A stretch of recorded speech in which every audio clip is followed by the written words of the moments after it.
নানুর বাসাপাড়ায় শহীদ বেদির পুনর্নির্মাণের ভিত্তি স্থাপন। নানুর বিধানসভার অন্তর্গত বাসাপাড়ায় বাসস্ট্যান্ডে শহীদ বেদির পুনর্নির্মাণ। পুরাতন যে বেদিটি ছিল সেটি নতুন করে আবার সংযোজন করা হচ্ছে। নানুরের বুকে সিপিআইএমের হামদর্দ বাহিনী নৃশংসতা শিকারের সকল শহীদের প্রতি শ্রদ্ধা জ্ঞাপনে নানুর ব্লক তৃণমূল কংগ্রেসের সহযোগিতায় এবং তুপসারা অঞ্চল তৃণমূল কংগ্রেসের উদ্যোগে শহীদ পরিবারের সদস্যদের সঙ্গে নিয়ে ব্লক সভাপতি, পঞ্চায়েত সমিতি সভাপতি সহ স্থানীয় নেতৃত্বের উপস্থিতিতে বাসাপাড়াতে আজ শহীদ বেদির ভিত্তি স্থাপন। এই ভিত্তি স্থাপনের শুভ সূচনা উপস্থিত ছিলেন বীরভূম জেলার সভাধিপতি কাজল শেখ সহ অন্যান্য তৃণমূলের নেতৃবৃন্দ। কাজী আমিরুল ইসলামের রিপোর্ট, সিবি টাইমস, নানুর। একদম প্রথম লগ্নে সিপিএমের সঙ্গে লড়াই করে প্রাণ দিয়েছেন, শহীদ হয়েছেন, তাদের পরিবারের সদস্যদের সঙ্গে নিয়ে আজকে এই শহীদ নবনির্মিত শহীদ মঞ্চে উদ্বোধন করছেন মাননীয় সভাধিপতি ফাইজুল হক মাস্টার। আমরা এই যে শহীদ স্মৃতি মঞ্চ, এই শহীদ স্মৃতি মঞ্চের সাফল্য কামনা করছি এবং এটার জন্য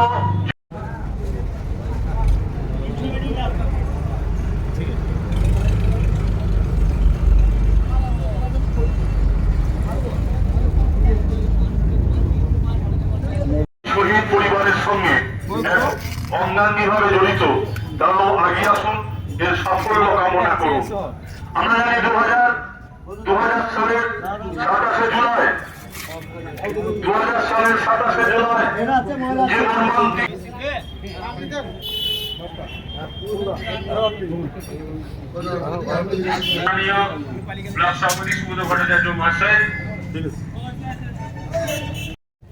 দেখুন, আপনাদের সকলে জানা আছে তথা বীরভূম জেলা তৃণমূল কংগ্রেসের ইতিহাসে যাদের রক্ত পিচ্ছিল পথ অতিক্রম করে, যাদের অবদানে আমরা এই জায়গায় আছি, সেই শহীদ পরিবারের শহীদ মঞ্চ বাসাপাড়ার এখানে আছে।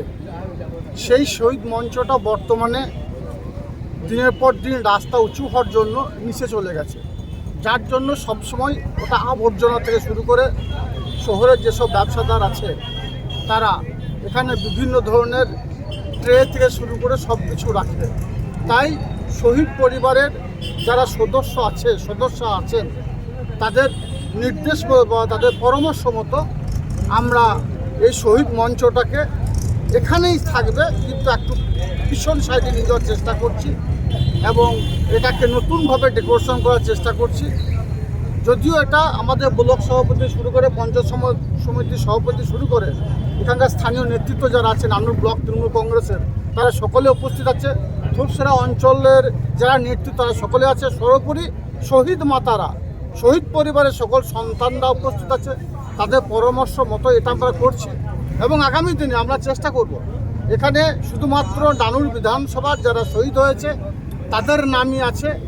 আমি আগামী 21 তারিখে যে কোর কমিটি মিটিং আছে, সেই কোর কমিটি মিটিং আলোচনা করে বীরভূম জেলার যারা শহীদ হয়েছে তাদের সকলের নাম এখানে রাখার জন্য আবেদন করব।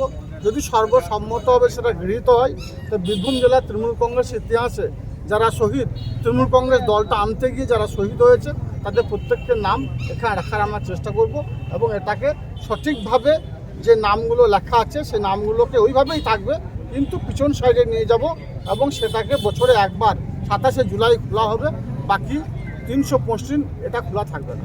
আচ্ছা, এই যে নানুরের এই যে শহীদদের নাম, এই শহীদদের থেকে তৃণমূলের অবদান মানে কতটা অবদান এদের তৃণমূলের প্রতি? দেখুন, আপনাদের সকলের জানা আছে, আপনারা দীর্ঘদিন ধরে সাংবাদিকতার সঙ্গে যুক্ত আছেন। শুধু নানুর নয়, সারা বাংলার তৃণমূল কংগ্রেসের ইতিহাসে নানুরের যে শহীদ পরিবার আছে, নানুরের আমার যে 11 জন ক্ষেতমজুরকে নৃশংসভাবে নির্মমভাবে কুচিয়ে হত্যা করেছিল বামফ্রন্টটা হাতমদরা, তাদের বিরুদ্ধে সারা বাংলার মানুষ তথা সারা ভারতবর্ষের মানুষ গর্জে উঠেছিল। তখন থেকেই বামফ্রন্ট পিছু হটতে শুরু করে এবং এটা তার প্রথম ধাপ ছিল। আর বীরভূম জেলার তৃণমূল কংগ্রেস ইতিহাস যদি বলেন তাহলে একথা দ্বিমতে কোনো অবকাশ নেই। এই নানুর থেকে তৃণমূল কংগ্রেস উত্থান হয়েছে।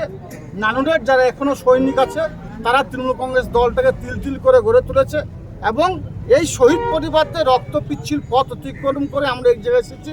অবশ্যই এ কথা দ্বিমতে কোনো অবকাশ নেই। সেই শহীদদের যে স্বপ্ন ছিল, সেই স্বপ্নটাকে মাননীয় মুখ্যমন্ত্রী মাননীয় মমতা বন্দ্যোপাধ্যায় বাস্তবায়িত করেছেন। শহীদদের স্বপ্ন ছিল বাক স্বাধীনতা, বাক স্বাধীনতা মমতা বন্দ্যোপাধ্যায় ফিরিয়ে দিয়েছেন।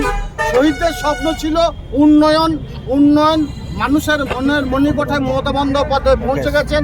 উন্নয়নের মাধ্যমে জন্ম থেকে মৃত্যু প্রত্যেকটি ক্ষেত্রে অভাবনীয় পরিবর্তন ঘটিয়েছেন। স্বভাবতই সেই শহীদ পরিবার যারা আমাদের ছেড়ে চলে গেছে তাদের আত্মার শান্তি কামনা করি। আল্লাহ তাআলা তাদেরকে জান্নাতবাসী করুক, এই দোয়া এই প্রার্থনা আমরা সকলে করছি আজকের এই দিনে। এবং 21শে জুলাই যেমন আমরা কলকাতার রাজপথকে স্তব্ধ করে দেবো, বীরভূম জেলার প্রত্যেকটি প্রান্ত তথা বাংলার বিভিন্ন প্রান্ত থেকে হাজারে হাজারে লক্ষ লক্ষ মানুষ গিয়ে সমবেত হবে। অনুরূপভাবে নানুরের 27শে জুলাই যে দিনটা আমরা সেই শহীদদের উদ্দেশ্যে পালন করি, বীরভূম জেলার বিভিন্ন প্রান্ত থেকে আমরা চাইব হাজারে হাজারে কাতারে কাতারে মানুষ এখানে এসে সে শহীদদের প্রতি যেন শ্রদ্ধার্ঘ্য নিবেদন করে। এটা কি 27শে জুলাইয়ের আগে কমপ্লিট করার পরিকল্পনা রয়েছে? অবশ্যই 27শে জুলাই আগে কমপ্লিট করার জন্যই এখন থেকে আমরা নেমে পড়েছি।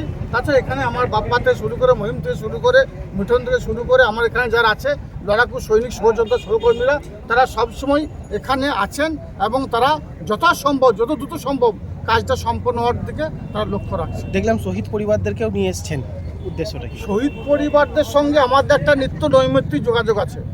ওরা প্রায়শই আমাদের কাছে আসে এবং আমরা ওদের কাছে যাই। ওদের সুখ দুঃখ আপদ বিপদে ওদের আমরা সাথী হয়ে থাকি। স্বভাবতই শহীদ পরিবারদের পরামর্শ ছাড়া আমরা এই বেদিকে স্থানান্তরিত করতে পারি না, এটা আমাদের ব্যক্তিগত মতামত। তাই আমরা ওনাদের আলোচনা সাপেক্ষে এই কাজটা আমরা করছি।